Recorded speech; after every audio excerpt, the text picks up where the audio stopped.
last time on Lawful Stupid. Last time on Lawful Stupid, we murdered Devin.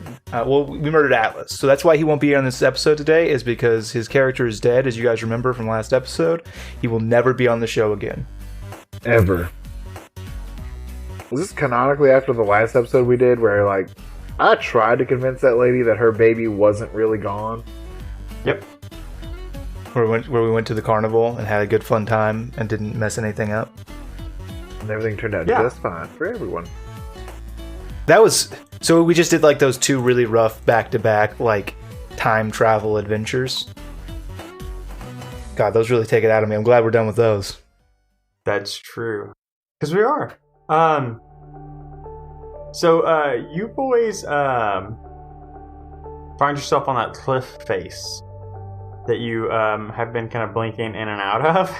You can't seem to, like, this is the fucking time travel spot of all time travel spots. Yeah. So then you guys get together and decide, somebody needs to scout forward, right? Naturally, Rowan and Kristoff have agreed to go forward, mostly to, like, I guess have some, like, time to yourselves and scout forward, and Atlas is going to hang back with Tyndall and Graylin the Great. Graylin, yeah. Yeah, keep them safe from all the bad things in the nighttime. Okay.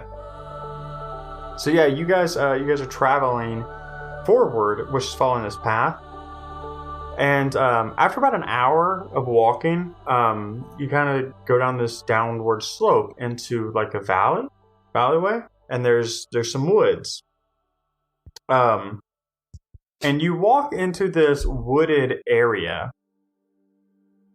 And as you start to walk into, like, you get into the base of this valley and really start to get into the depths, you notice it's, like, starting to get foggy near you. Like, there's, like, this mist building up as you're, like, heading into these forests. And it doesn't take long at all before you're in, like, the woods, and you've kind of lost track of where you are. Point of order, since fog is just, kind of like clouds on the ground, which is just water particles, can I just use shape water to be like, get the fuck out of here? I mean, you could do that with 5 foot of water at a time. Well, five cubic feet. Yeah, 5 cubic feet. You can just move 5 at a time. Yeah, get the fuck out of here. Yeah, and as you're doing that and, like, making your way through this and, like, moving your path and looking all regal, it just, like, is filling itself up. Yeah. Like, right as you're walking through it. Does it seem like it might be of a magical nature? Or is this natural? It doesn't feel like somebody's, like, consistently concentrating on a spell. Okay. If that makes sense. Sure. But it doesn't feel like it's just, like, fog on the ground. Could be a supernatural fog, but not produced by a magician. Right, exactly. You don't feel the presence of somebody's will upon you. And you've gotten good at detecting that, at the very least. Sure. And it's not long before you two stumble upon, like, an entryway. And it's like from what you can tell, it's like walls, like these vined walls, and then an entrance, like, protruding out, and it's all made of, like, vine and tree, and you can see, like, some rock face in there. It looks like it, like, has grown over time, whatever this is.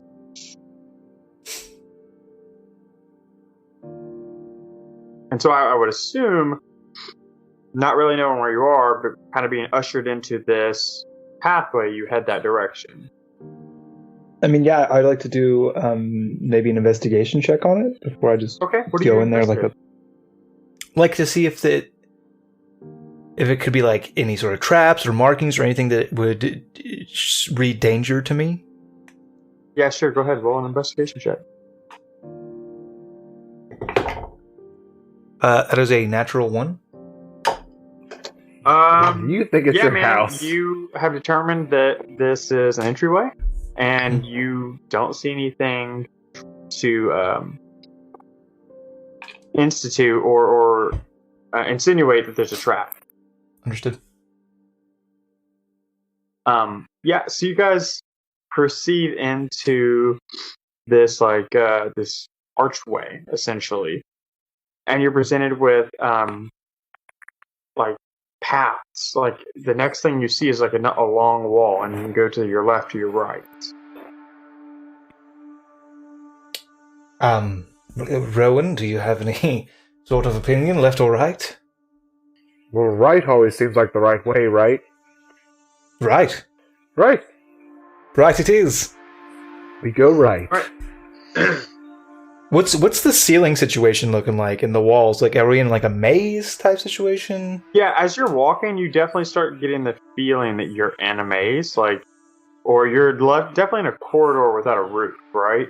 Because you can see fog above you, and like the fog dips down, like it's almost like a ceiling to this. But you notice it doesn't pour deep into the corridor you're walking. Like there's still the cloud in the air as you walk, but it's not dense inside the maze. Like you can see before, or in front of you and behind you. What I would like to do is cast Ray of Frost on the ground, kind of like behind us as we trail, so it would be like a marker that would show the way that we've come, at least. Okay. Yeah, you do that. You're kind of just casting a little bit as you go, right? Right. Not just hardcore. Yeah, not like.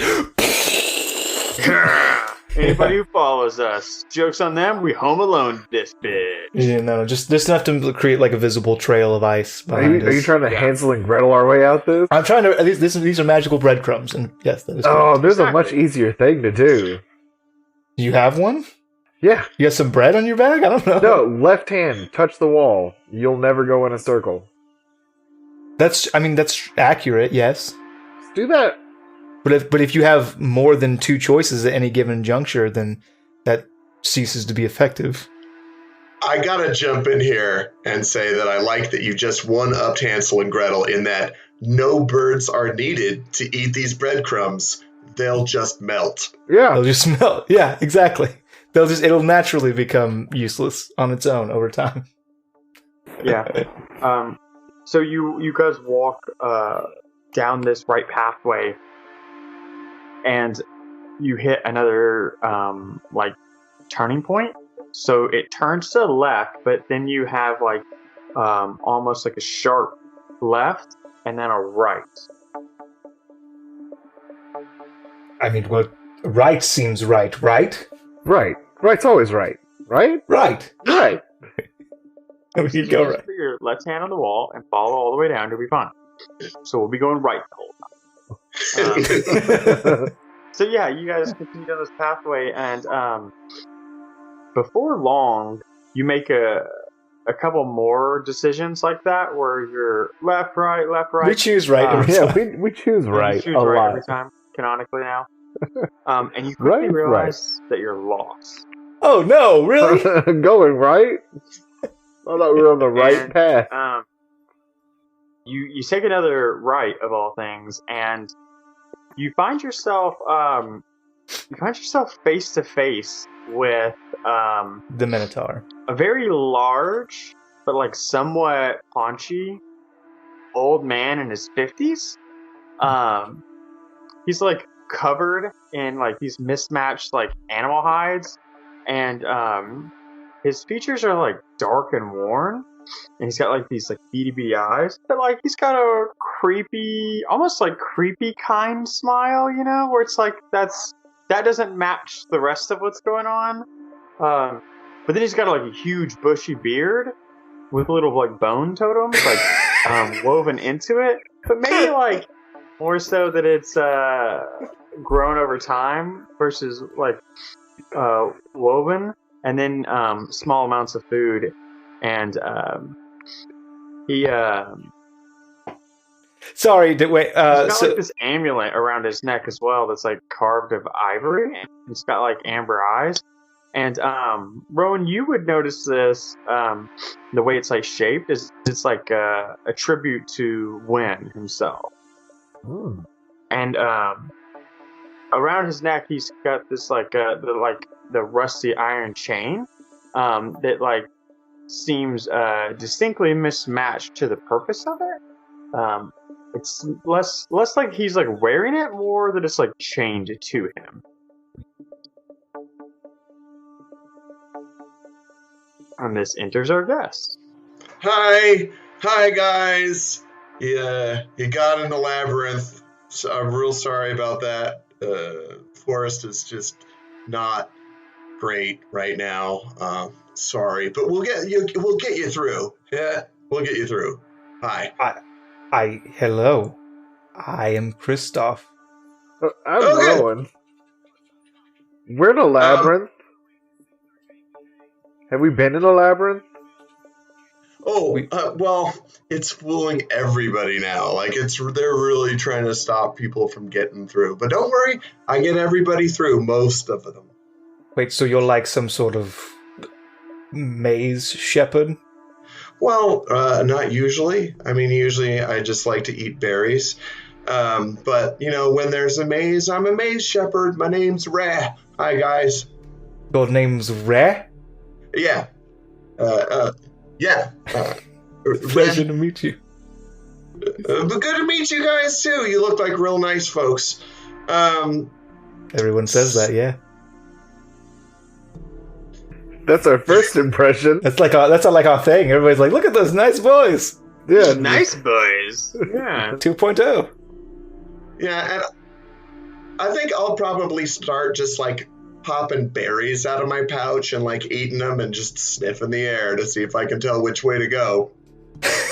Is this like a ritual where you like pop some berries? You hop in a circle 3 times, counterclockwise, eat 4 berries, sniff the air. You have OCD, my friend. Oh, no, actually, these are just berries, but I also have good berries, which you guys should totally try if you've never have. I've had them. I've never had good berries. To me. I mean, I've had good berries, but nothing referred to as good berries. Oh my god, okay, well then you have to try this. So, popping my first spell slot, apropos of nothing, let's just go ahead and cast good berry.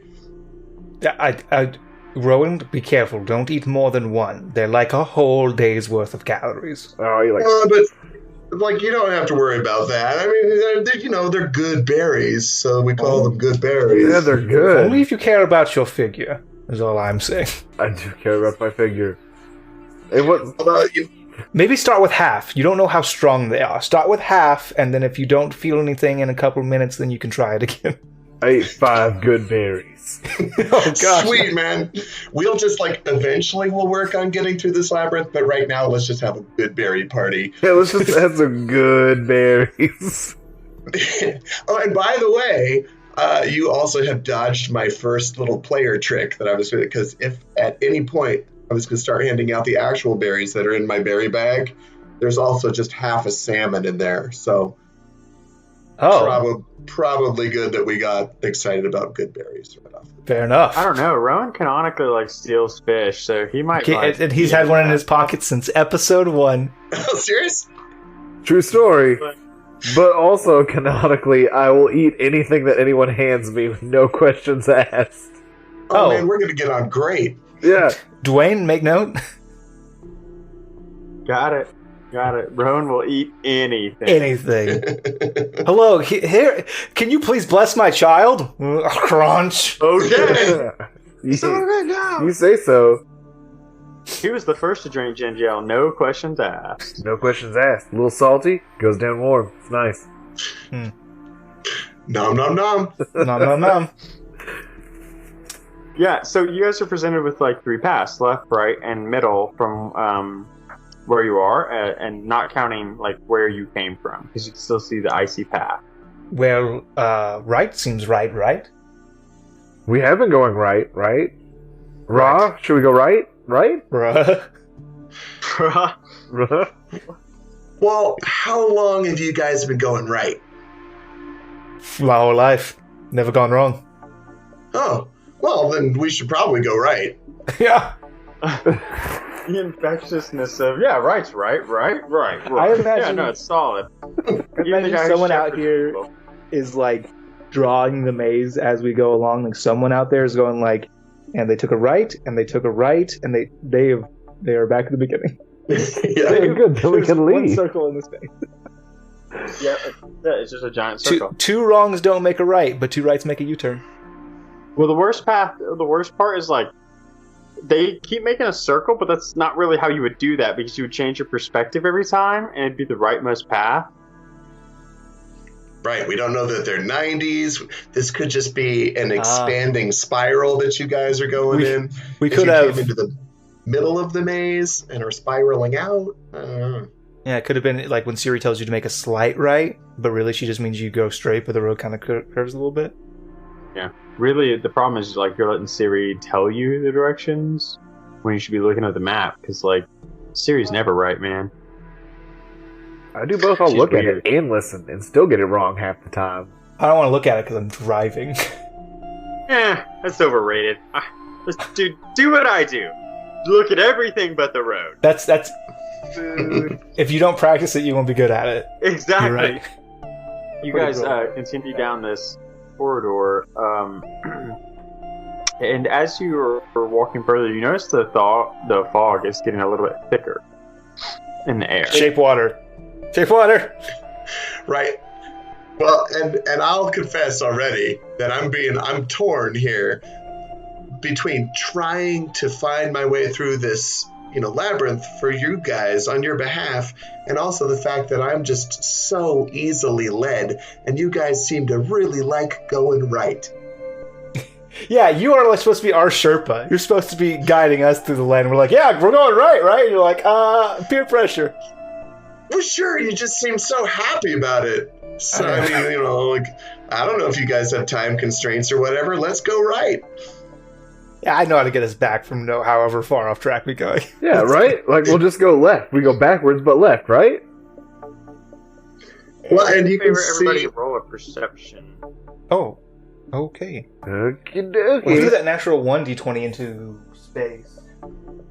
I luckily am pretty decent at perception. Let's see what that is a natural 1.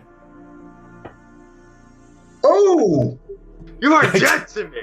Yes, I got a 14. You guys, check it out. I actually accidentally guided you. My first roll ever in your company is a natural 20, giving me a 27 on perception.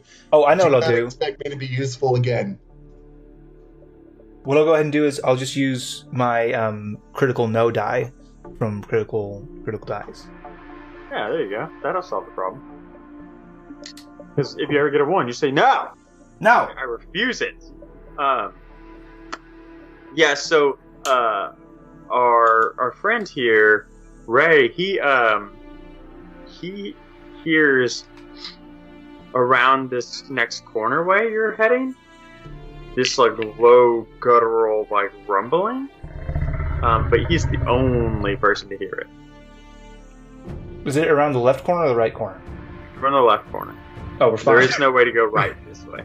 Oh no! Oh, so I just have to like sit down in the path and look really sad for a minute, and then just sort of like in a low voice tell these guys I have 2 pieces of bad news for them. I love bad news. The first is that there is no way to go right. So I didn't want to be the bearer of bad news or wreck the thing that you like to do. All is lost. That is the future. Right. Well, there also might actually not be, because right now the forest just is being really awful and evil, and it sounds like we're probably about to get very attacked. So, sorry. By what? Well, it just sounds low and rumbly and really mean. And, I've been in this forest for a long, long time right now, and it just, in general, has been being rumbly and mean. So, sorry. So this forest is a bit of a dick. Yeah, it's been really bad. Look, it looks like it's like a labyrinth now. It didn't used to be like this. It used to be more of a forest and less like the outside trying to be inside, which is not something that the outside should do, in my opinion. I agree. And I study this sort of thing, so I should know. Yeah, we don't know anything about you, Ruh. Oh, I'm just generally a helpful sort of guy.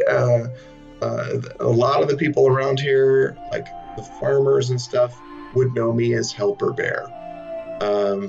I mean, I keep telling them that that's not my name, but what can you do with farmers? Do they think you're a bear? Oh, well, sometimes I am. And they treat me like you treat a bear. Like, if they want my attention, they'll leave, like, berries and fish out on tree stumps. Yes. Oh, yeah. Pretty good. Generally, that's why I help the farmers. I mean, because I'm supposed to, or I will never be free, but also because, salmon and berries. Wait, is this like the 101 Deeds of Andy McDowell thing situation going on here? Like, do you have a debt to pay? What? No, I consider myself like free folk, and like helping the world be a better place, because if more people helped, then we wouldn't need as much help. But yeah, I always help the farmers. I always help whoever is in my woods and needs it, which is why they call me Helper Bear, but I call myself Ray. What was that thing about being free, though, then, Ray? Oh, yeah, it's just a thing that I've had for a long time.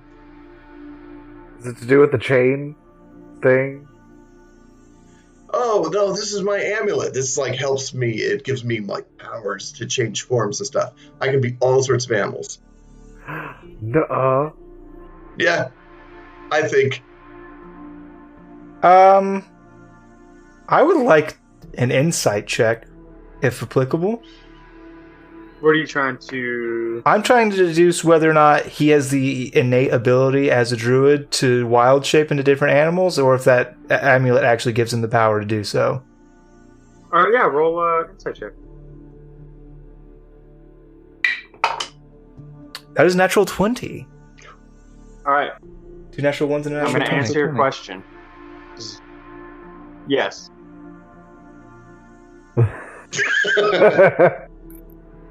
Thanks. Yes, he does have the ability to do that. Yes, his amulet gives him the ability to do that. Neat. So does that mean he can be 2 animals at once? It means he can be a cat dog. That's true. It means he can wild shape at the same time and be cat dog. Cat dog is now the existence of cat dogs confirmed. And cat dog's name is Ray. Yeah. I can tell that amulet has magical properties, but he also is giving off druid magic separate from the amulet. Well, I Yes. Yeah. Okay. Neat. Good to know. Yeah, I like redundancy. Just yeah. If I'm ever out of juice, got the backup right here around the neck. Yeah, pretty much. Hey, you guys, I have to make a confession. I'm super nerd cool because this 20 that I'm rolling, we got at Gen Con, but I've also never used it before, and it's one of those dice that has a weird symbol for 20. So that first roll that I did, I actually had to turn the die over and make sure there was a 1 on the other side. That's awesome. Yeah. Is this the good symbol or the bad symbol? Right, exactly. I knew I naturaled something, I just didn't know what it was. Fair enough. Okay, so you guys, or Helper Bear hears the growl around the corner. So you can head back the way you went, and there's other paths you can take, or you can turn the corner. What do you say, Ray? Should we go fight? I mean, if you guys just like to beat things up or maybe get eaten, then we should keep going the way we're going. But if you're willing to get rid of the whole always go right thing, there might be a safer way through these woods. Well, we can't go right here anyway, so no matter what we do, we have to get rid of the always go right thing. Oh, yeah. Oh, you're right. You son of a bitch. So I suppose, since we're giving up our shtick anyway, we might as well go the right way that doesn't lead to potential death. Sounds pretty smart. So can I try a nature roll to get these guys a viable path? Please. Yeah, absolutely. All right, let's see if I can keep... Oh, that's not good. I mean, it's a survival roll, so whatever you rolled, add your wisdom to that, not nature. Survival is actually a little bit better than nature, but it doesn't matter. And I actually, at this point, I am wishing I had let the DM roll for me. Because I just said the worst thing you can do on a podcast. I just natural 20 followed by a natural 1, so it sounds like I'm lying. No, I mean, not dying. So you turn around. No, I mean lying. Like, it sounds like I'm making this crap up, but I just went from the best I could be to the worst I could be. I just rolled 2 natural 1s and then a natural 20, so if anybody's the fucking dirty liar. Are there no other numbers on our dice? I'm just going to check. Yeah, I'm pretty sure there's like 20 of them. Yeah, you know the old blackjack. And they're all 20s. But I keep throwing the dice away when I roll bad, so I don't know. You know something? I did work for Wizards of the Coast for a while, and on the big die, this big foam die that we brought to conventions, there were 3 20s on that die, so people could feel good about themselves. Oh, that's nice. Yeah. Now anybody listening who rolled a 20 on that giant foam die from Wizards of the Coast will be like, what the fuck? I thought I was cool. Stupid. That's my claim to fame. I put it on my resume and everything. Yeah, but that means there's a 33% chance that it was still a real natural 20. Yeah, that's true. Yeah. I'm hoping. So, you guys. So you 100% are like, yes, I know the way to go, and you start leading them back down the way you came, and one of the many lefts is now a right. Ah. So you turn right down the first pathway that you had skipped before. And you can kind of feel yourself the incline kind of getting deeper. So you start heading down an incline in this maze, and you're presented with like this open circular area as you pass through, and there doesn't appear to be anything. It kind of like dead ends into like the circular room, but then there's like this pedestal on the opposite end of the wall, but there's nothing atop the pedestal. Have I ever seen this before? This is the first time you've ran into this, which is surprising considering how long you've been here. Yeah. So I'll start just sniffing and looking very mistrustfully around. So can I give you a perception roll on that? See if I notice anything? Yeah. Snoof check. Well, good news, it's not a 1 or a 20, but the bad news is it's a 3, so a total of 10. Yeah, so I think you walk into the room and you're kind of looking around, and the one thing you notice specifically is that like the pedestal itself doesn't exactly match the age of the walls. Like the pedestal has been put here more recently than the walls themselves. All right, well, guys, I mean, I know I'm not an expert at this sort of thing, but like this is my forest, and I've never seen this pedestal before, and it looks new. I have to think that it's a trap, and I'm really sorry that the forest is being like this right now. So, did everybody walk into the room, or just the bear? I would have walked in. I know me. I know my life. Yeah, I guess I'll go where Rowan goes. Kristoff and Rowan, roll me a dexterity saving throws, because I figure you guys are still kind of at the edge of the room. Like that's real good. 26. Whoa! I was like talking about how good my rolls were the other day. My dexterity's really good because I was gonna be a fucking fighty bard for the longest. 11. Okay. So you guys are like kind of walking in this room. He's already Rhett is already in the room, kind of like sniffing, trying to get a good lay of the land. And so you guys walk in, and you hear like the slide of a trap, and the door to this hallway, or not this hallway, the hallway entering this room, a door slides up, and Rowan, you're able to like jump backwards. Kristoff, you're not able to like say, "Oh shit, there's a door," and jump back into the hallway. So you and Rhett are in this room together with pedestal, and Rowan, you're on the outside, and you have like this like vine covered mossy rock door between you and your boys. Oh no. Sans Alice. Right, but I gotta say that at least, there's good news, bad news here. Whether this is a trap or the only correct path, one of you is now gonna live. Unfortunately, living without Rowan in my life is not a life worth living, so... Aw, that's really sweet. Thank you. Roll a deception check. No, I don't need to. Especially because I'll tell you right now, he fools me. He fools me. No, I'm sorry. I'm really busy looking at Alex's spells. Looking at my spells? Yes. I've got some pretty worthless spells. You do have some interesting spells. Oh yeah? Can you top Goodberry? Guy's self, Minotaur. Now I'm the Minotaur of the mage. I'm just like, does he have anything that'll let him magic through this door? And he doesn't. So, okay, good to know. I assume I would know that from our travels together, not me looking at a sheet in D&D Beyond. Yeah. Maybe. But either way, you've known him to never cast anything useful in a situation like this. Period. For sure. Just period? Oh. Eldritch Blast and occasional heals. I appreciate that. And Disguise Self. Well, that's actually, I know, because of my deep knowledge of magic, that he's not casting that as a spell, but it is a feature that he has from his patron. Yeah, but he does it consistently. You said there's no ceiling, right? Confirmed. Yeah, no problem. Terrifying. Fucking Maui. Boom, eagle. Oh, yeah. Okay, so you're going to turn into an eagle and fly up? Oh, no, not yet. I'm going to see what they do. Wait for some screams before I do anything crazy. See? That's smart. Everything okay in there? Seems fine. I'm going to investigate the pedestal.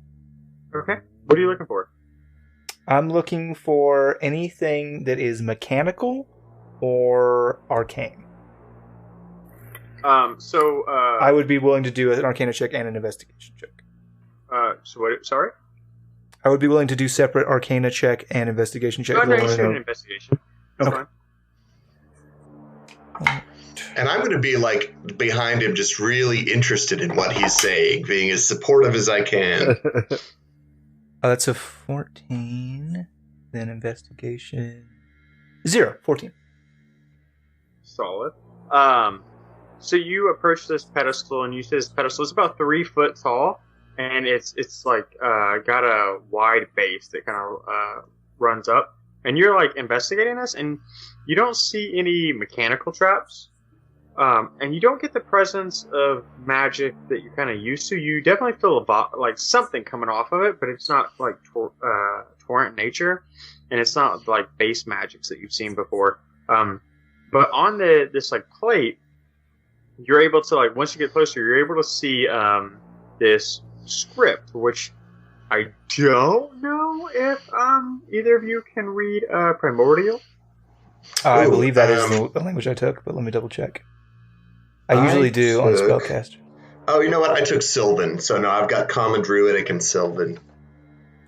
I usually do on Spellcasters take. Let me see. Gotta find my languages. Hey, and while he's doing that, just because I know I didn't get you guys my character sheet, so you know I'm not too bad at cheater. Here's my spells that I've got loaded up. For cantrips, we've got Druidcraft, Mending, Thorn Whip, and Guidance. First level, we got Cure Wounds, Goodberry, Speak with Animals. Second level, I got Animal Messenger and Moonbeam. Third level, Just Call Lightning. Fourth, Ice Storm and Blight. Fifth, Mass Cure Wounds and Greater Restoration. And sixth is Heal.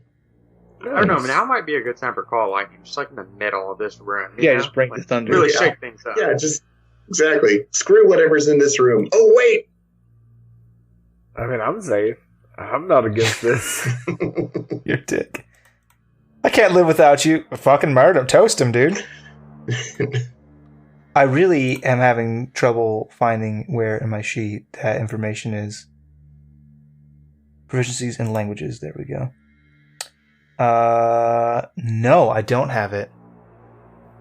Okay.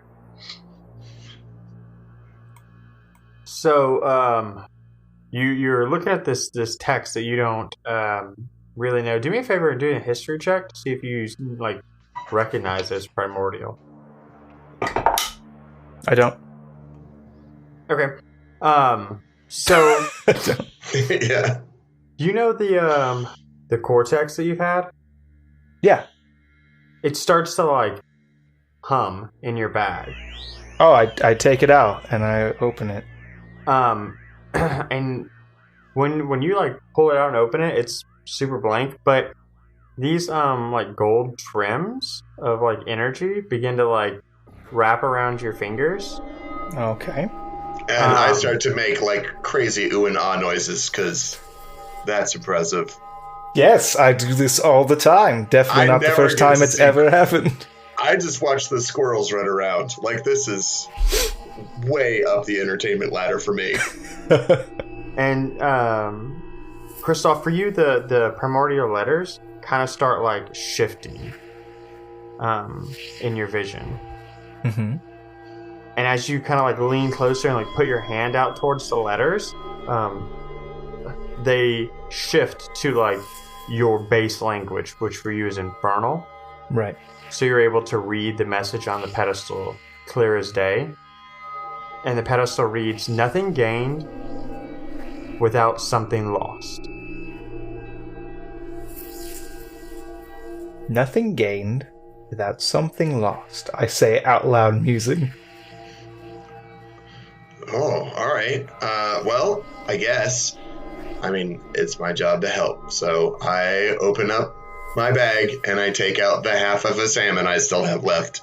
No, you can't make that. No, you can't make this sacrifice. It's too much. No, guy, we have to get through the forest to whatever. I won't let you. Why ever?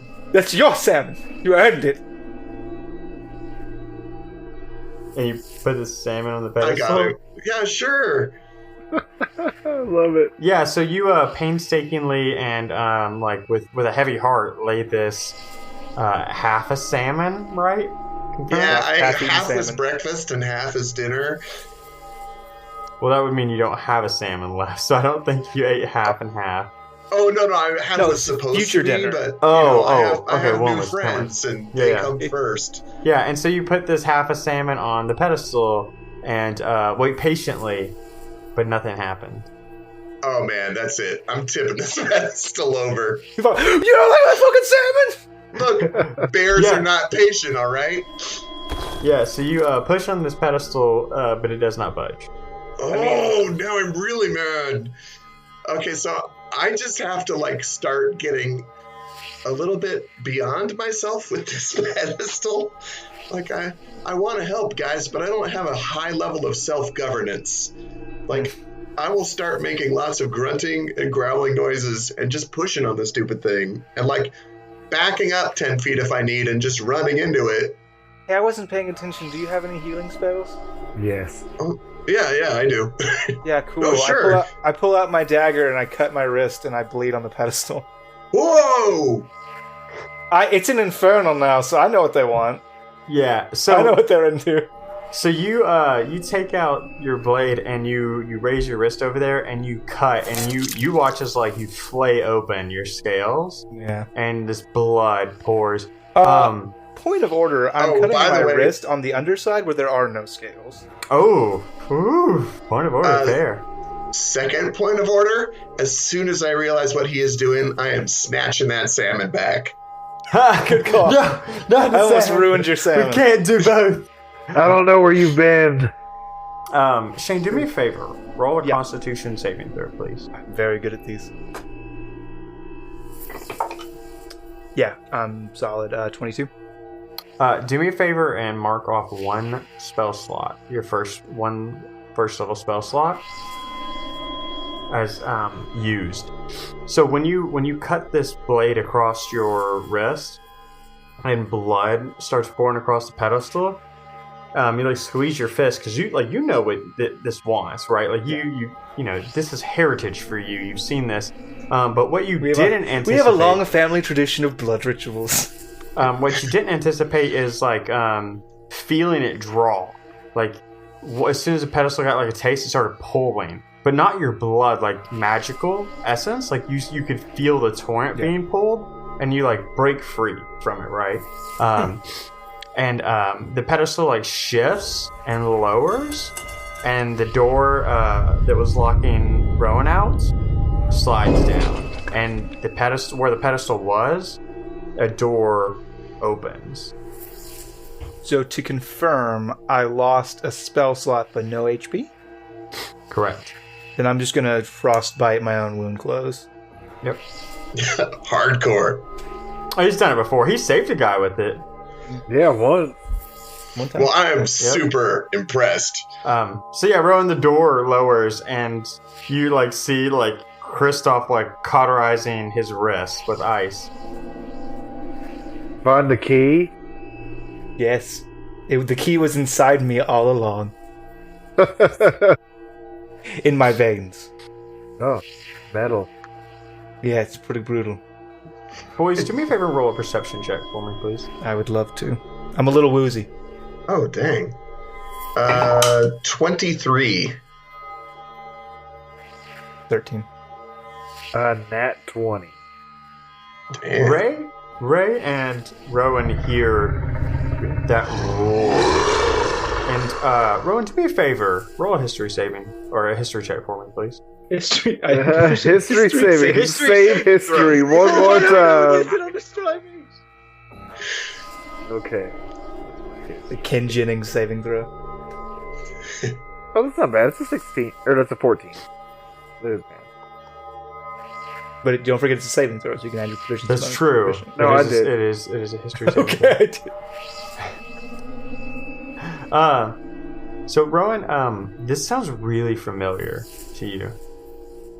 Like this noise. You've 100% heard it before, but it's been a long time, and you can't really place where it was from. Oh, this beast. Shit. I know it. I know what this is. Tell us. Yes, I'm waiting. Don't know what it's called, but before. Oh, can you describe it to me?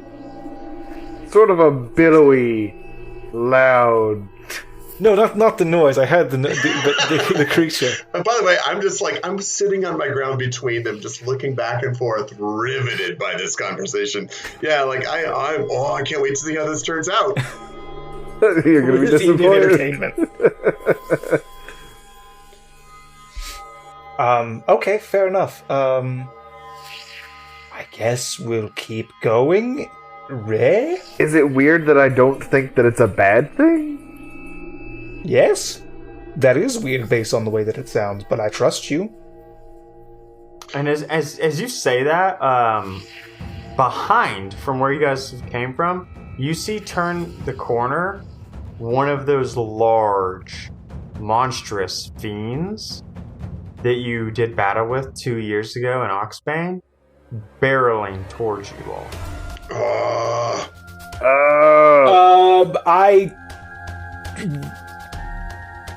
I cast Dispel Magic on the pedestal. Okay, so you cast Spell Magic on the pedestal. Do me a favor and roll your intelligence or arcana? It's an arcana check if it's greater than third level spell that I'm dispelling. Yeah, I know. Yeah, I know what the number is. I just couldn't remember what you rolled to beat it. Okay. Oh, that's pretty good. 19. Yeah, you got it. It wasn't that super difficult.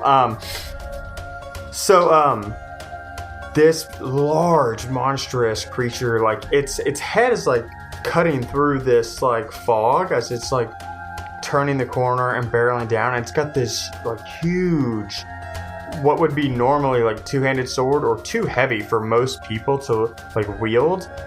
This thing has it like put like outstretched forward because it can't conceivably like move with it in this tighter space, and it's got like armor on its chest and like different pieces on its arms and legs, and it like this long tail, and it's like headlong heading for you.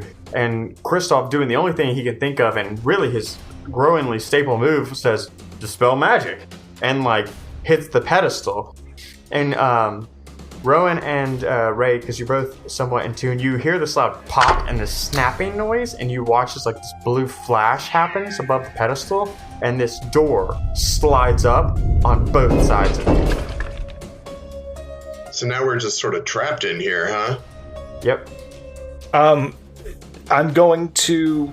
So the side that the demon beast was on is closed. The opposite side, I'm going to try to fucking get up over that wall and leave. Okay. Do me a... I want to do a sick flip when I jump up there. Also, hashtag slip flip. He goes, yeah, I don't want to do an athletics check. Yeah, I want to do a dexterity thing. No, make me an athletics check, please. You don't get to do a sick flip over like a 10-foot wall. Is it only 10 feet? Because he can just stand on my shoulders and be taller than that. Fuck. It's about 15 to 20 feet tall. Like, you can't see it because he's gonna have to climb up into the fog to get over this thing. Well, I can get rid of it. Sure. Fuck. Okay, I guess I'll just do it, huh? Yeah. You said what you wanted to do. So I cast levitate. So tell me your roll. It was 12. Okay, so you like climb up this, and you start realizing how hard this is gonna be. You go, no, nope, and then cast levitate and just start pulling yourself up this wall with ease. And you go up about another 10 feet from where you thought the like 10-foot, 12-foot barrier entry would be, and you find the top, and you can just lift yourself right over the edge. Do me a favor and do a Constitution saving throw for me, please. Oh, really? Okay. Yeah. This doesn't have anything to do with concentration, does it? It does not. But okay. We're going to have to get to that, too. Okay. It's 20, unnatural 20. Okay, so you're going to take 12 poison damage. Okay. And then I'm going to need you to roll that concentration saving throw. Because is levitate concentration? It is, I believe. I feel like it might be. It is.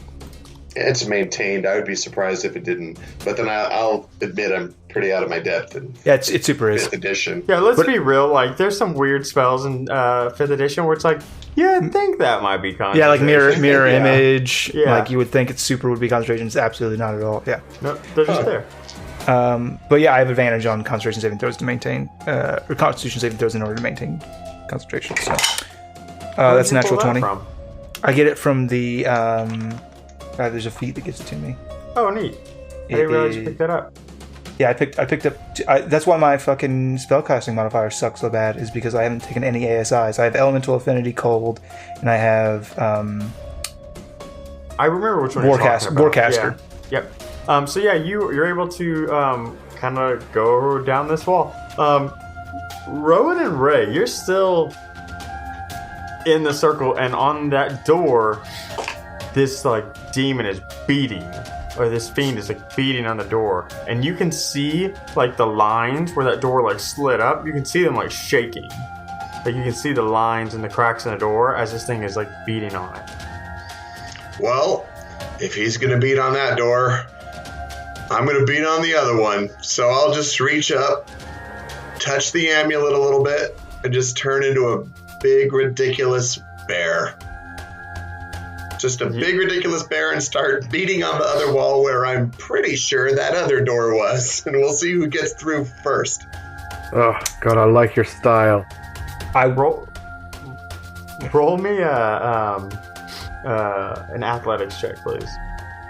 Oh, athletics. With your bear stats. Yeah, which, by the way, I'm a little bit missing.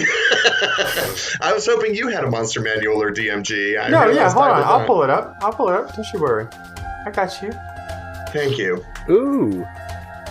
Dwayne always ready. It's almost like we throw random bullshit at him all the time. It's also in D&D Beyond.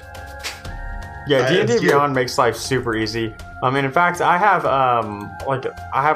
what's called Alfred, which is like a Mac app. So I literally like type in D&D space whatever I want, and it searches the entire D&D Beyond site. It's real convenient for playing with these guys. Rowan. I'm gonna cast a spell. What's that do? Oh. Well, let's just check. You tell me. You have a brown bear or black bear? Cave bear. You have a +5 to your strength.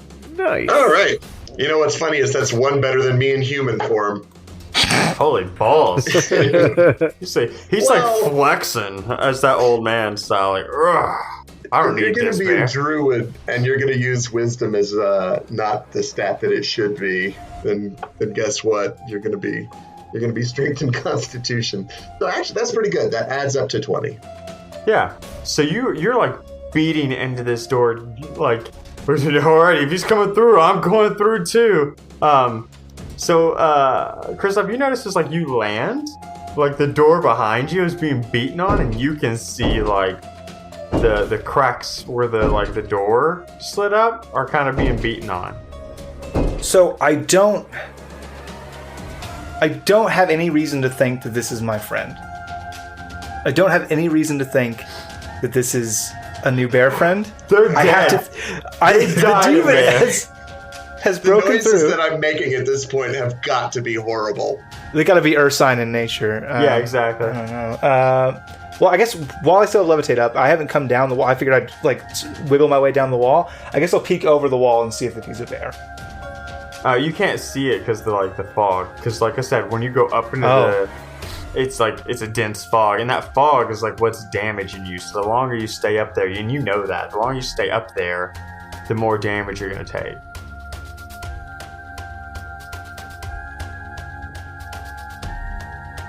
I mean, I'm back over on the other side of the wall. So you're going back over? Yeah, I can't leave Rowan. Okay. To this, what I now assume is a demon busting down the door. Right. So I come back over the wall. I hold my breath.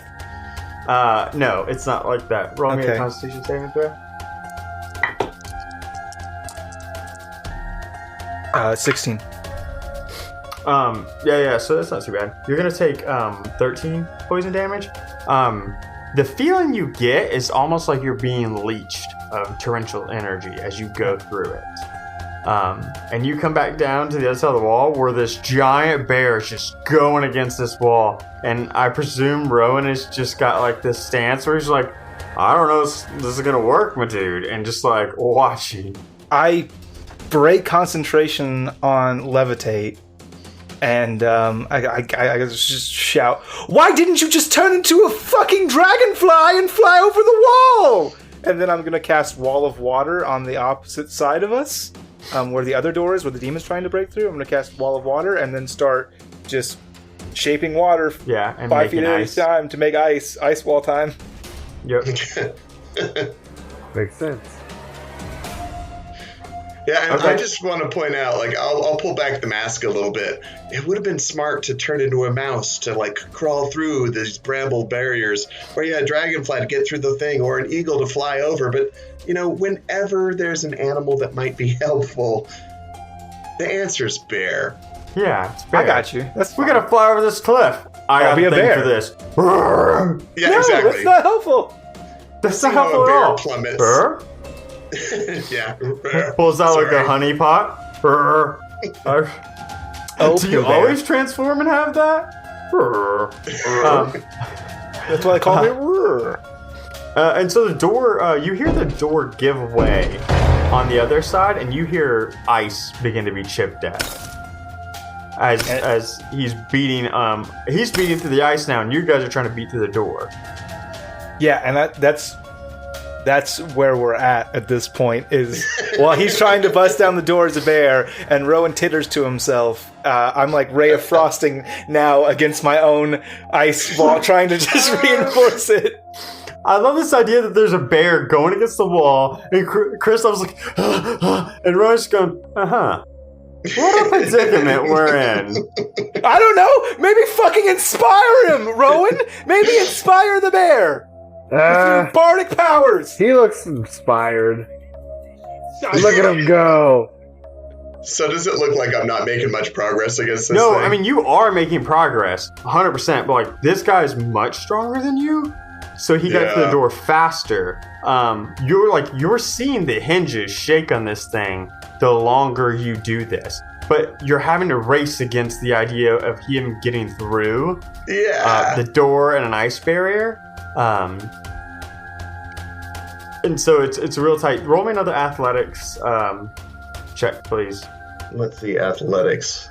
Oh, so yeah, I'm assuming a bear is not. Oh, still cross your fingers. Use motor concentration.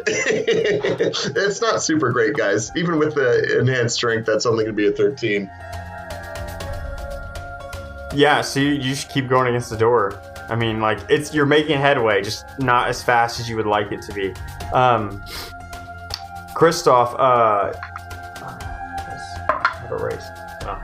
Kristoff, you see his fist. Like, you can tell that it's his left fist punched through your ice. And, like, you quickly fill it back up. But, like, you're starting to see, like, he's coming through, right? Yeah. Like, you're not putting it up fast enough at the moment to, like, slow him down. Because, I'm sure I have something to speed, like, reinforce this. Oh, yeah, I got that. Yeah, so that's where we're at, like, just a demon cutting away at ice, or this fiend cutting away at ice, and Helper Bear beating down through this door. And unless somebody's going to do something. I'm still throwing up ice, but as soon as I see him, I'm going to do a different thing. As soon as he busts through, I have a different plan. Okay, now, at this point, we're contesting. Helper Bear, will you roll me an athletics check, please? Yeah. Oh! Not bad. 23 total. Yeah. So you hit, and you watch the door kind of buckle a little bit, and you see the weakness in it. At the same time, this thing punches through. Like, he gets his top half through and is able to then push through. So, Shane, you see most of this thing's body as it's moving through this wall of ice. Charisma saving throw disadvantage, please.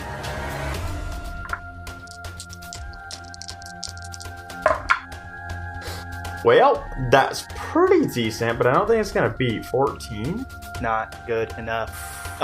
Kristoff, I rolled 2 10s, by the way. Oh, that's like, yeah. Damn. That makes me feel like I wasted my disadvantage.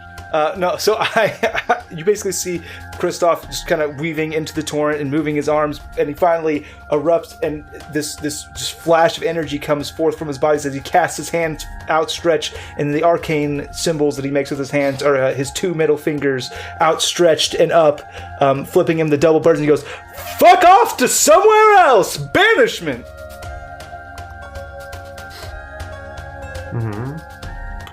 Fact check that spell, just so I make sure I do exactly what the spell says instead of just like.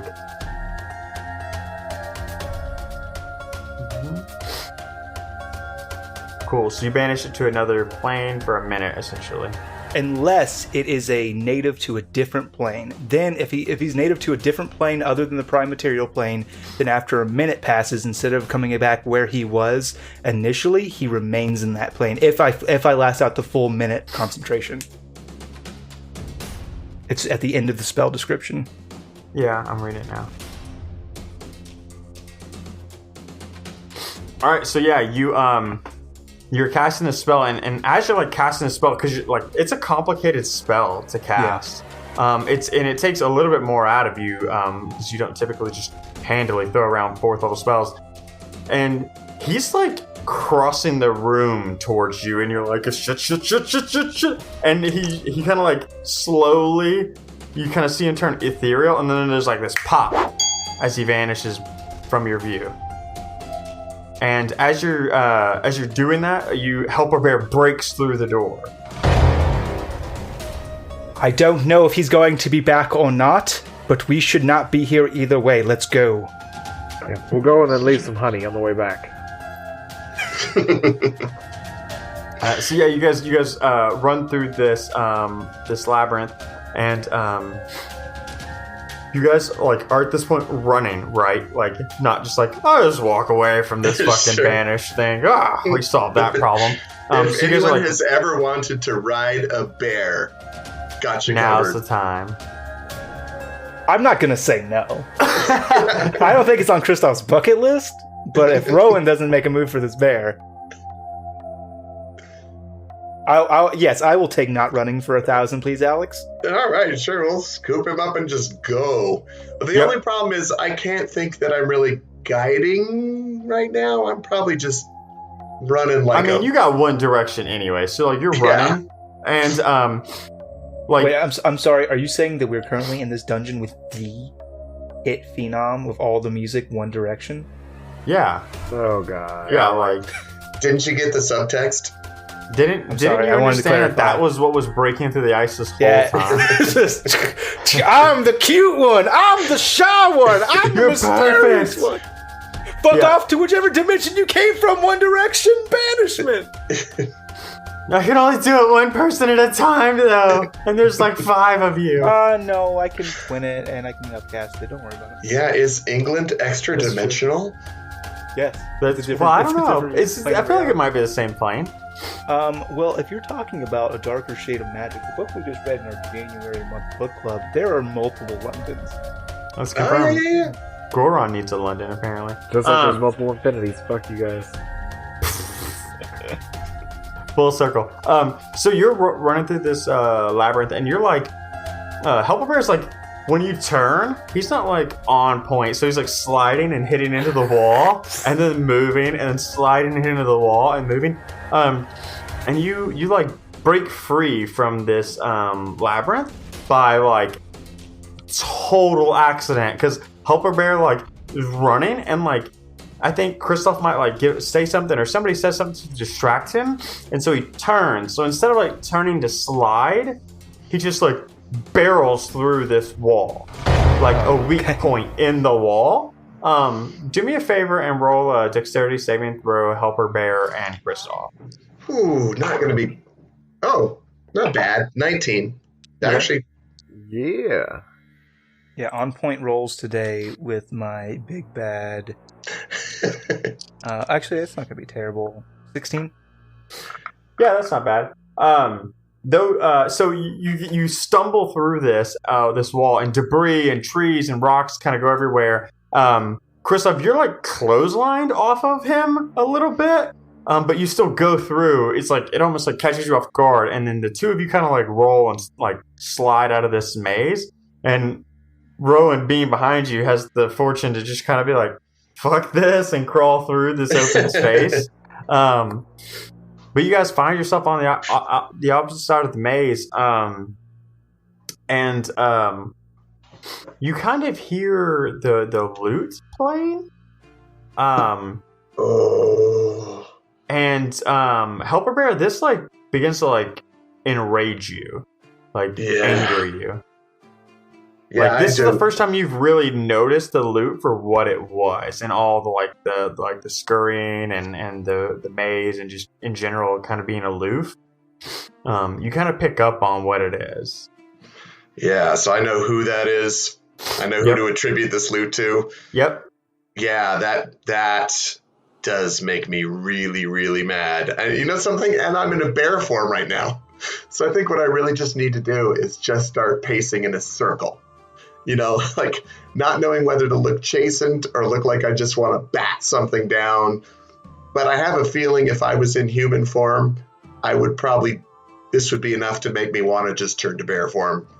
And now that I'm in bear form, like I'm having a little emotional crisis here, guys. Rare? You alright? And you know something? I swear I'm going to try to explain myself. But I'm a bear. Mm-hmm. I know comprehend languages. I'll just try to give an answer to that. And if you know, and I don't know how much you'll allow this amulet to do, but if you really want, I'll be popping in and out of human bear form while I pace in a circle trying to explain myself. Yeah, I think that's probably the most likely case, is that like you're so angry that you like aren't necessarily controlling. So at like certain points, it's like this giant bear like clawing at the ground as he walks, and then like you're like transforming, and then it's like a human on all four walking. Like you don't realize that you're going in and out of bear form as you're like angrily encircling the two of them. And I'll like probably give them like little snatches of a diatribe that they can pick up about how it's not fair. And why don't you do that in character voice? Do it in character and occasionally growl and break it up with growl. It's really not fair. He just wherever I go, he's always there. I tried my best, and he just kept hounding me until and I've only got 3 bodies, and I don't even know what happened to my first body. I want to be anywhere, and he's just coming to mock me. I'm doing my best. I'm being as helpful as I can. Basically, it's on about that. Okay, so here's the thing. I'm gathering that you might not like Wynn the most in the world. Yeah, I think I'm just going to make some really angry eyebrows at that statement at what, from whatever form I'm in. Right? He's a douche, right? He's the biggest dick and we hate him. We're the most cursed by him. So when they say that, you like have this like moment of lucidity and you're able to like control bear form and you're as Rhett. And you just like look at him dead on and like you can 100% like lock in with that idea. Yeah, and I think something. I 100% believe it too. Like I might have a moment where I thought that I had been like cruelly misused by this god, but if you are actually more cursed by Wynn than I am like amazed. I think that'll stop me. I think that'll like turn me human, just sitting on the ground staring at you, and I'll probably at some point tell you that I am so sorry for you. Oh, and by the way, cure wounds. Cure wounds. Yeah, because I hadn't been too helpful with that. Yeah. And as much as I maybe wouldn't be super helpful if I had my druthers, I do need to be helpful, and you are wounded, and I said I'd help. So let's see. Oh, that's pretty good. So that's, just my wisdom modifier. So 11 points of heal. Yeah, thank you. Oh, sure. Sorry. Wasn't super helpful. No, it's fine. Earlier. Rick, it's all good. And I like show him my fingernails and the fucking stupid green things growing from them. Like, it's all good. Wynn thinks he's got all this power, but he fucking can't kill us. I do believe that he can, but that's why I grabbed Kristoff. Like, there aren't ghosts. Well, hold on. Like, don't he can't kill us in any way that matters. I think that really helps me take heart. Thank you for that. So, Rhett, when you heal him, you kind of feel that magic in your amulet start to like waver, and you realize that like he was your last one. Oh. And so now you have an opportunity to explain as much or as little to the boys as possible. I was the 101st good deed of Annie McDowell. You were. I think you guys, I think you really helped me. You were the last people that Wynn made me help. He was so mad at me for not being helpful, but now I've finally paid it back. Thank you so much. I can go. And awesome. At that point, I think, yeah. I mean, unless the DM. No, for you the just first collapse time into ever, dust. This amulet, which has just been too heavy for you to ever lift off of your neck, but never like causing you any problems. You just couldn't like lift it off of your neck. You're able to like take it off of your neck, and I assume you want to hand it to the boys. I will do that. I will take it off and like tears in my eyes because, that last nice thing you said, hand it into your green fingers. And as soon as it leaves my grasp, I'm just a bear. And with like no spark of intelligence in its eyes, no humanity at all. just a crazy old bear. Confused old bear. He wasn't a man in bear form. He was a bear in man form. He was. I mean, I think if you ever want the whole story, you'd have to find a local, because everyone knows this weird curse. But you've been dealing with a bear this whole time. And so when he hands you this amulet, you're kind of looking at this amulet, and then on the opposite side of you is this giant bear. Immediately polymorph myself into a bear.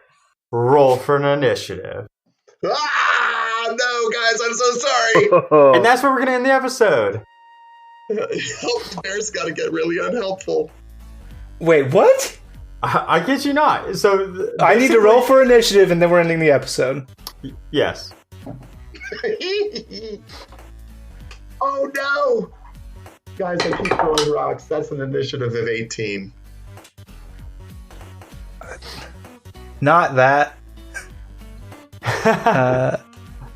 16? 15.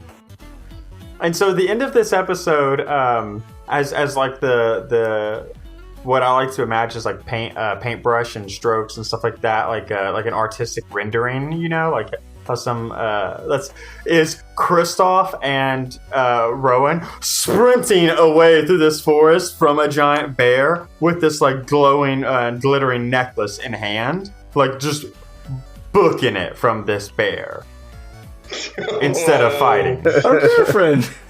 And no, so, like, you have a bear chasing you as you guys are, like, running back to Atlas, Tyndall, and Graylin. I thought we were cool! We were till my curse of helpfulness ended. Sorry, guys. Yep, and that's where we're going to end the episode. Did your curse of dickishness pull up right behind that one, or what? Well, my curse. Hey, man, if you were a bear that got, like, turned into a man for a long time, you might be a little pissed off, too. Yeah, but you don't shoot the messenger. Bear. Yeah, man. I really bared my soul to you. Oh, no. That was really fun. So I will do this. Credit where credit is due. First and foremost, I want to give our guest an opportunity because we didn't really give an opportunity to introduce himself the front time in, but that was because of the way the story was unloading. So go ahead and introduce yourself. Kind of tell everybody who you are, and I'll give you on the outro another whole spot to like plug yourself. So please don't plug yourself here. Just introduce yourself. Right. So my name is Gabe. I write as G.S. Denning. The only thing you'd have a hope from knowing me from really is the Warlock Holmes series. And that's all the plug I'll do. I'm an ex-Seattleite, trapped in Las Vegas. Used to do improv comedy for the longest time. But now, bereft of friends and a Dungeons & Dragons table, I just type it all out instead. Well, A, always welcome to our table, by the way. And B, so credit where credit is due. Gabe actually, usually when I do these guest episodes, it's, hey, just come up with a character, I'll give you a hook, we'll get you in, we'll roll it in. Gabe actually was like, hey man, I actually like your story, I want to be involved, I want to help fill a hole. And it's like, do you have time for a call? And he calls me and just like has this whole awesome idea about Helper Bear and how it interacts with the story, and even much like how that like will give Rowan like introspective of like crosswind and like how this whole thing set up, right? And honestly, all I had to do was like put you guys in an environment, and he like had this whole backstory already written. So like credit to Gabe for like actually doing a little bit of my work, right? Like, and having this cool idea. So all I'm hearing is that Dwayne has a free ride, and he's not editing 100%. Episodes, and he's not writing episodes, and he does whatever he wants to do. Oh, it's about time. A year in, and I get a break. Yeah, I love it. Must be nice. Well, I never even got to get you guys the whole story, so all I can say is if you want to look into the backstory about what happens when you fuck with Wynn, it's there. Well, I'm not trying to fuck with him. I'm trying to murder him. Right. So that's different, right? Good luck with that. It did not work for my guy, whose name, by the way, was never really Rare. That's just what the bear called itself. Yeah, I don't want to like disparage any bears that are listening. I know a big part of our listenership is bears, but like, it didn't really work out great for my guy. Well, you guys are fucking bear. I think I can handle it. Sign Americans, yeah. There are sign Americans out there. Yes. Sorry. I know my language is a little bit outdated. Put it in the PC jar, okay? Ding! Ginge, can we get some like coins dropping? Coins. It's like a bucket of coins. Like so many coins. Could you guys please stop making references to things? Oh, poor Ginge. Yeah. Well, I gotta say, as an ex-DM to another DM, and thank you for the credit, but also thank you for letting me into your story. And yeah, you never want to mess up someone else's story. You want to try to fit in and try and aid it and make it, support a little corner of it while you're in there for a corner and not just be a voice of disruption. I haven't learned that yet. It was a blast, man. I really appreciate the thoughtfulness. And I think I certainly had a blast, right? This is one of the more fun, little segments to do. Just because just watching you guys interact with the environment as it unfolds and changes was interesting. But I enjoyed myself. Me too. Every time, Shane. Every time. It was so fun. You guys make me want to not be responsible anymore and just quit my day job and just play D&D, man.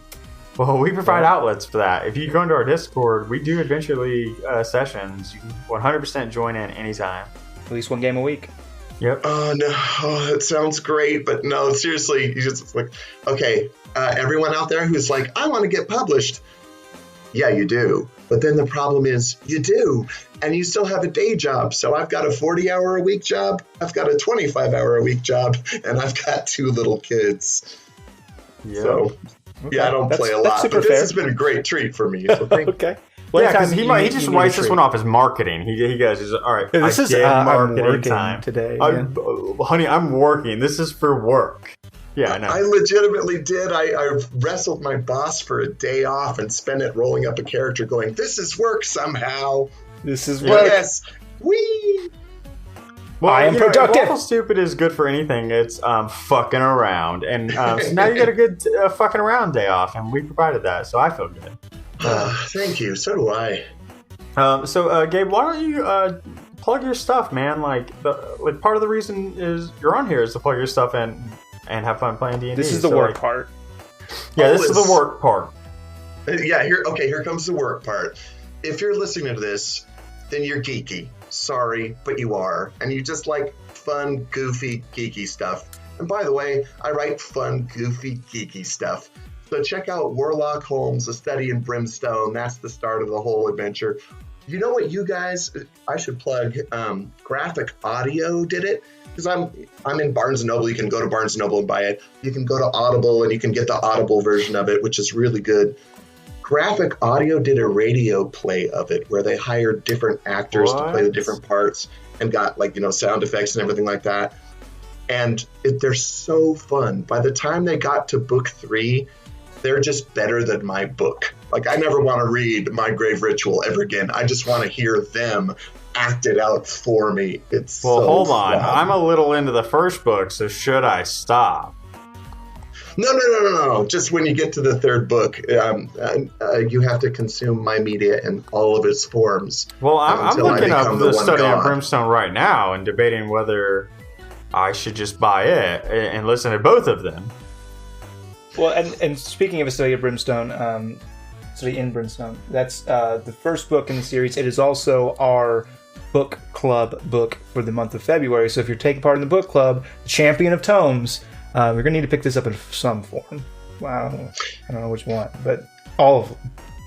And if there's any Sherlockians out there, these are very direct parodies of the original 60 Holmes stories. So if you've read Study in Scarlet, there will be a lot you recognize in Study in Brimstone. If you've read The Case of the Speckled Band, well, one of the stories in that book is this case of the Eggled And, where really they're just trying to find the 2 missing consonants. The case of the yellow face, becomes the adventure of that yellow bastard, which should be fun for Sherlockians and Sin City fans alike, Yeah, I will say that I started it today because we're just now getting into May for our book club, and the opener is like fucking hilarious because like basically it's like this apology for the end of the world, and he goes, "Oh no, I'm not doing a good job, but it's coming." And I like lost my shit driving to work over that. I was like, "Oh, this is gonna be a good book, 100%." Oh, good. I'm glad I got you. Blah. Yeah, it was super good. You hooked me in. I would publish you. I would be like every 30 words in, we're good, or just a couple paragraphs. I lose track when I'm listening to audio. Shane's like, "Hey, I'm on page 300." I'm like, "I don't know. I'm fucking an hour in, maybe." I'm on like page 60. I don't know. Yeah, I don't know. So I'll let you peek behind the scenes. So I do a Joss Whedon style where every story, every little mystery has its own arc. It's the arc of the mystery and whatever's happening in that adventure.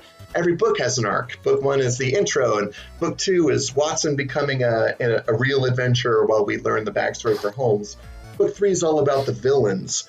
Book 4 is Sherlock's drug problem, although in my version it's Watson's drug problem. So there's an episode for each little story, there's an episode for each book, and there's an overall arc. And the overall arc is, oops, me and Holmes broke the world. Humanity's ending. The demons will rule us all. Here's what happened. So, nice. It's a lot of yeah, like nesting dolls. Yes. Love it. Man, that was good. Boys, is there any announcements we need to do? I mean, other than like, hey, we're going to be at Drawlicon in July.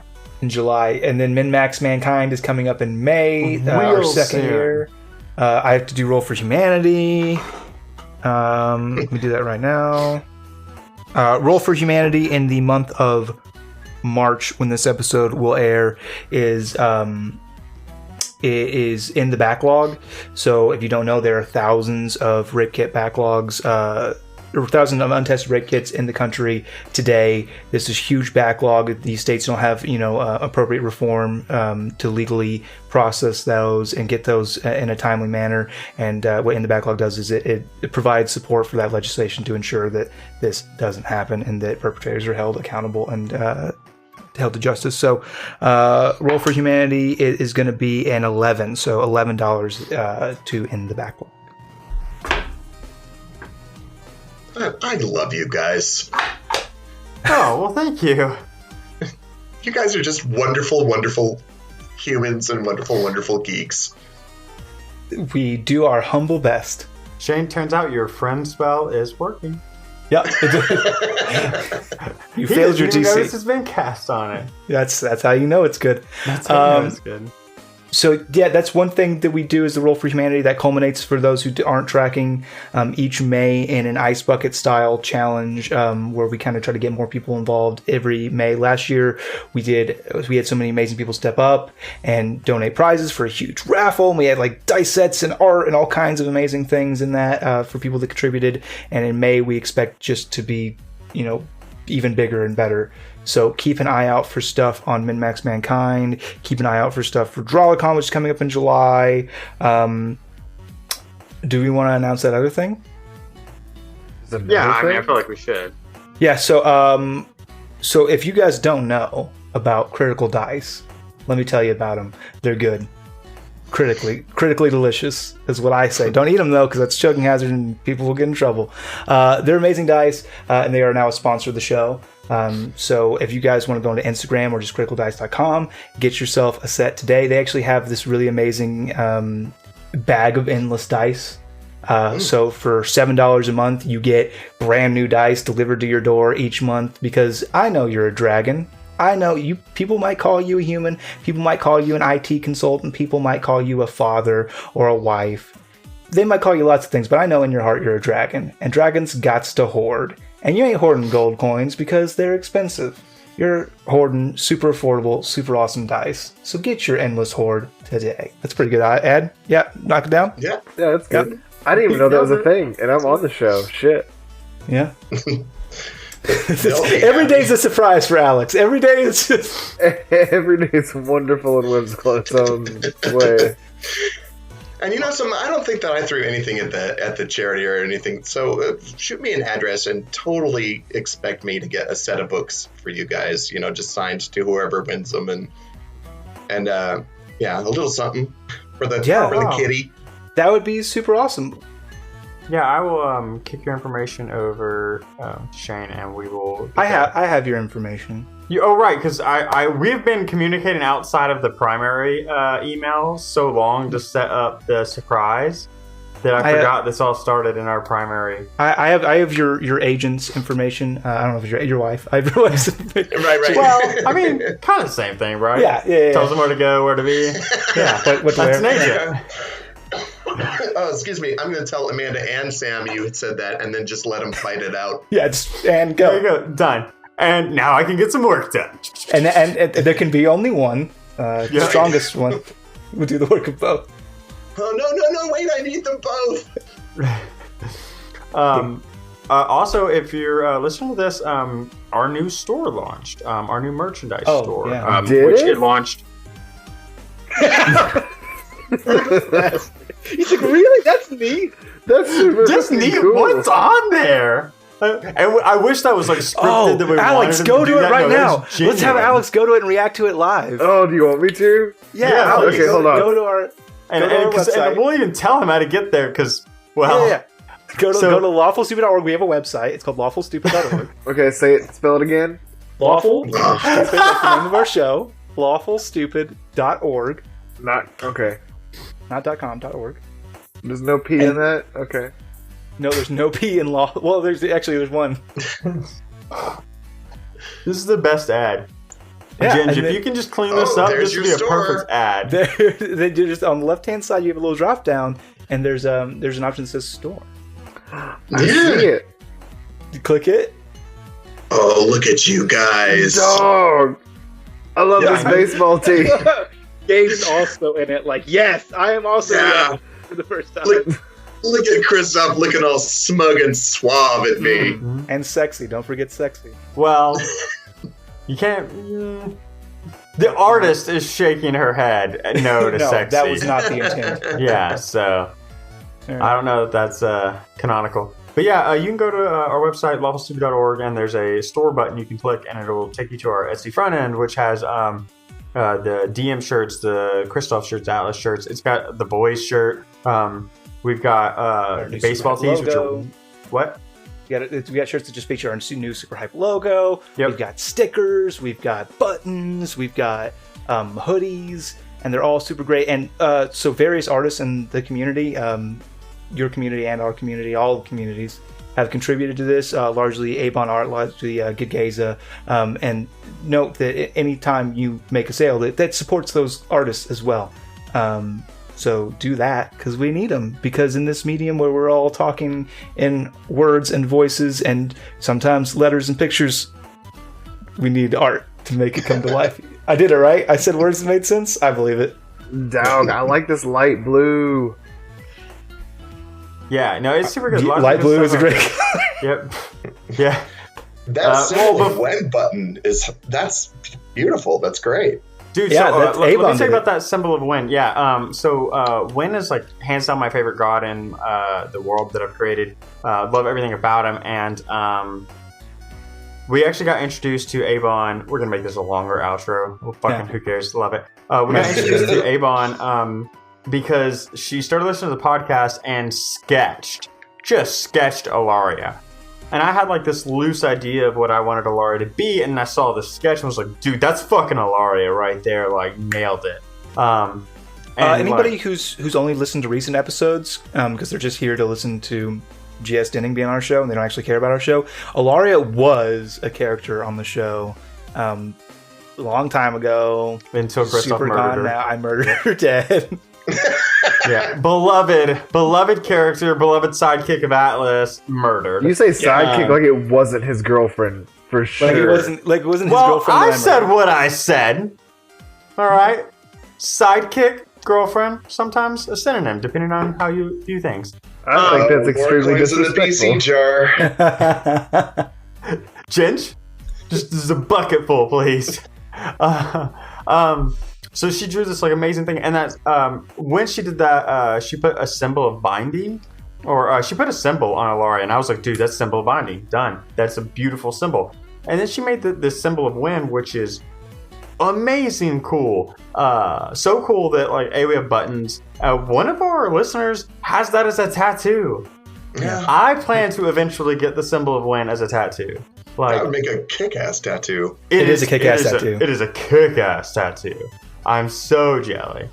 But yeah, it's super good. That Can you Avon makes imagine really good like art. the tattoo artist looking at that and just being like, "Oh shit, man! A lot of lines, huh? Today's the day you prove if you're a tattoo artist or not." Right? A lot of lines. 100%. But it is super good. Turned out really good. Yep, and those buttons are great. I have one. I'm not like a huge button person because I don't know what to do with those, but I've got one on my desk and it looks great. I love it. I have a denim jacket decorated with all my buttons and pins. Oh, okay. That makes I need to invest in a denim jacket that has one of our Lawful Stupid characters like in a gang pose on the back of it. No, just get one of the shirts and you cut it out and sew it into the back. That's your back patch. I ran out of space on my denim jacket where it would look good, so now I have a cork board. On my cork board goes all my buttons. And yeah, I have a and coworker who decorations does the and exact shiny same things. thing. He's just got a cork board at work, just pins things in. Yep. His are mostly Pokemon badges that he like. I have wins Pokemon at- badges as well. Well, he wins his at card tournaments. Oh, Okay. Yeah, it's very interesting.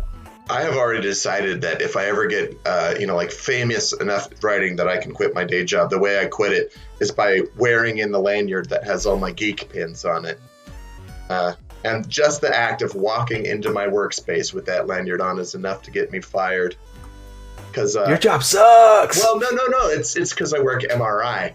So you just got to picture like 45 awesome geek pins just battering around inside a $2 million magnet. And some poor like person, stay still. No, stay still. Look, we didn't get a it's good not going to picture. count. We're going to have to do it again. Look, you better be careful. There's so much iron in your blood right now. It's just going to fuck everything up right now. Please don't. But yeah, again, Gabe, thanks for being on with us.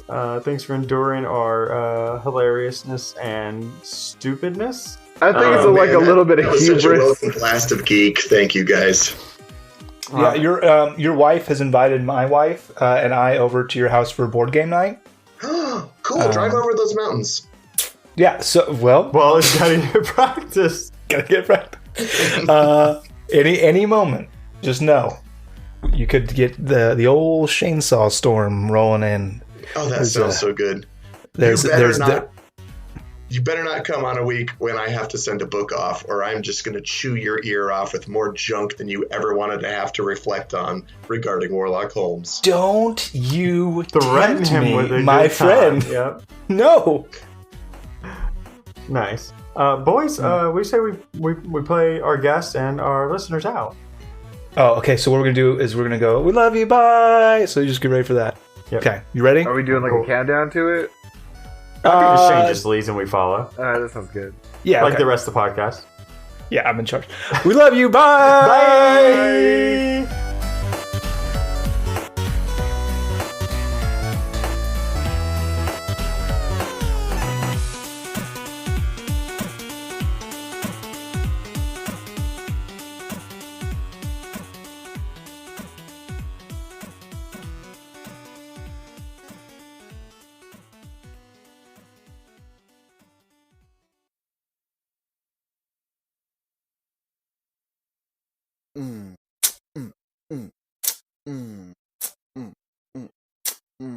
Yeah, you are great. It makes me happy.